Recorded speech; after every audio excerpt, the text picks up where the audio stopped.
Sepasang suami isteri yang mempunyai 10 orang anak, kesemua 10 orang anaknya telah berjaya masuk ke universiti. Tapi apa yang lebih mengejutkan ialah pada usia muda iaitu umur 13 tahun anaknya telah pun berjaya masuk ke universiti. Apakah yang diamalkan oleh pasangan ini sehingga kesemua anaknya berjaya? Ini boleh dijadikan sebagai keluarga contoh.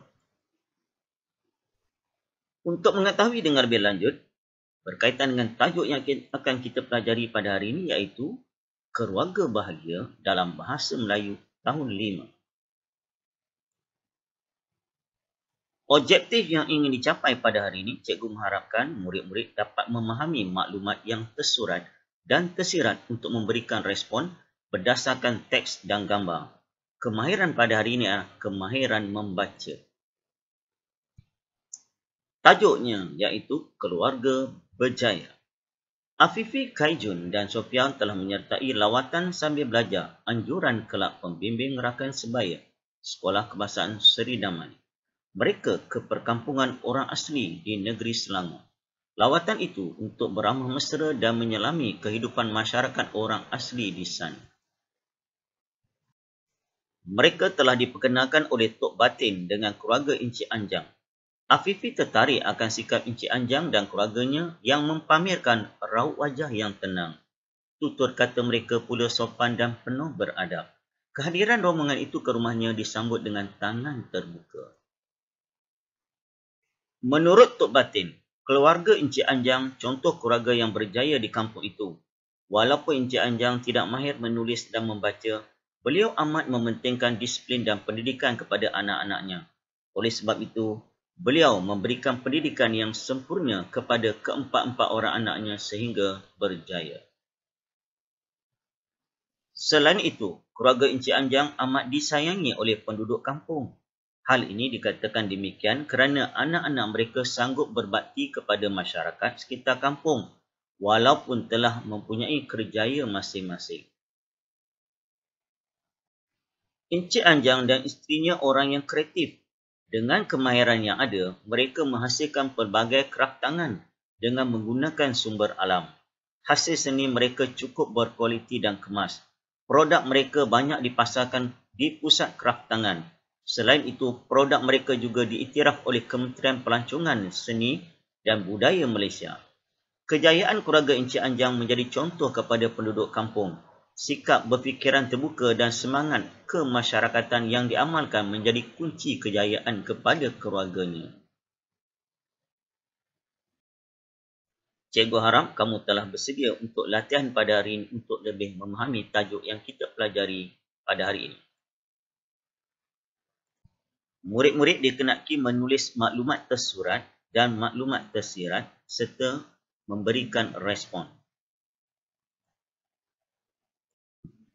Mari kita bincang apakah contoh jawapan yang sesuai bagi latihan yang diberikan pada hari ini.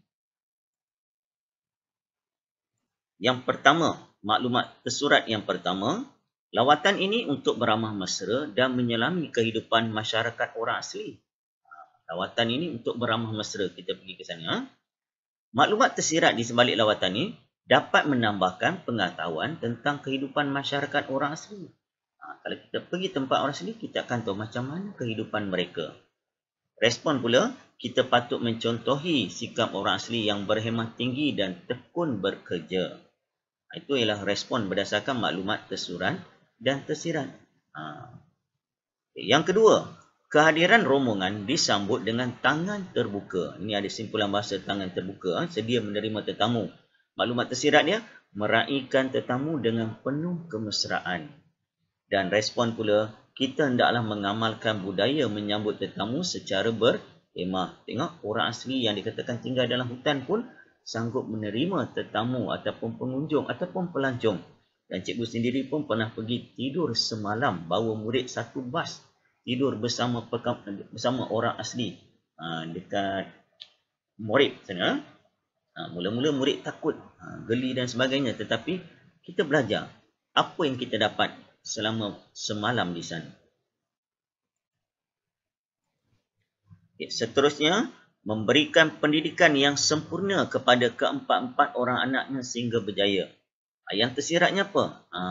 Mementingkan pelajaran anak-anak demi masa depan mereka. Ibu bapa wajib hantar anak-anak ke sekolah. Kalau tak dihantar anak ke sekolah setelah berusia 7 tahun, ibu bapa boleh didenda. Kalau tak bayar denda, boleh dipenjarakan. Sebab kita tidak mahu ada anak-anak yang buta huruf di negara kita ni. Apa responnya? Kita perlulah mendorong anak-anak agar mereka berjaya dalam pelajaran dan mendapat pekerjaan yang baik. Itulah yang ibu bapa setiap kali kamu kata membebel, tapi ibu bapa nak kamu berjaya. Mereka sentiasa menasihati. Okay, seterusnya, anak-anak mereka sanggup berbakti kepada masyarakat sekitar kampung walaupun telah mempunyai kerjaya masing-masing. Itu yang tersurat kita nampak, dah berjaya tadi 4 orang anaknya. Yang tersiratnya apa? Bertanggungjawab terhadap masyarakat kampung dengan menyumbangkan kepakaran yang diperoleh. Jadi mereka orang asli dan belajar masuk universiti dapat pekerjaan baik, balik bila cuti ke dan sebagainya, bantu pula anak-anak yang masih belajar supaya mereka juga boleh berjaya. Dan responnya apa? Kita hendaklah menabur bakti kepada masyarakat dengan menyumbangkan kepakaran yang ada. Kita tengok contoh macam NGO dan sebagainya. Siapa yang dah berjaya? Contohnya kalau satu hari nanti, mungkin sekarang kamu bersekolah di sekolah rendah. Mungkin 20 tahun lagi, mungkin kamu dah habis universiti, dah bekerja dan sebagainya, kamu ada pekerjaan baik dan sebagainya, ada rezeki lebih, pulang semula ke sekolah asal, lihatlah apa yang kamu boleh bantu, khususnya sekolah tempat kamu belajar. Dan yang terakhir, dengan kemahiran yang ada, mereka menghasilkan pelbagai kraft tangan dengan menggunakan sumber alam. Memang orang asli ni memang kreatif. Dan apa yang tersiratnya? Rajin berusaha untuk memperoleh pendapatan keluarga. Kita nampak orang asli ni memang rajin. Kalau kamu pergi ke Kemahiran Highland khususnya, tempat tumpuan lah bila kawasan sejuk. Sepanjang perjalanan kamu tengok, tepi-tepi jalan, orang asli jual madu, jual kraft tangan, jual petai, jual buah-buahan dan segala-galanya. Mereka rajin berusaha. Apa respon kita boleh bagi di sini? Kita perlu berusaha untuk mencari nafkah bagi menyara keluarga. Jadi mereka juga masyarakat yang bertanggungjawab. Sebagai kesimpulan, berdasarkan tajuk yang kita pelajari pada hari ini iaitu keluarga berjaya. Cikgu rasa kamu juga boleh menjadikan keluarga kamu keluarga yang berjaya, keluarga contoh. Khususnya bagi anak sulung. Boleh menjadikan contoh kepada adik-adik supaya mereka boleh berjaya seperti kamu. Dapatkan keputusan yang cemerlang supaya adik-adik boleh menjadikan contoh. Bagi yang anak bongsu, boleh menjadikan abang dan kakak yang telah berjaya ke universiti, yang dah pergi ke luar negara. Ambil semangat mereka, contoh mereka yang baik supaya kamu juga boleh berjaya. Akhirnya keluarga kamu juga akan berjaya seperti yang kita belajar pada hari ini. Tajuknya keluarga bahagia. Itu saja yang cikgu nak kongsikan pada hari ini. Jumpa lagi dalam tajuk yang seterusnya. Assalamualaikum, selamat sejahtera semua. Bye.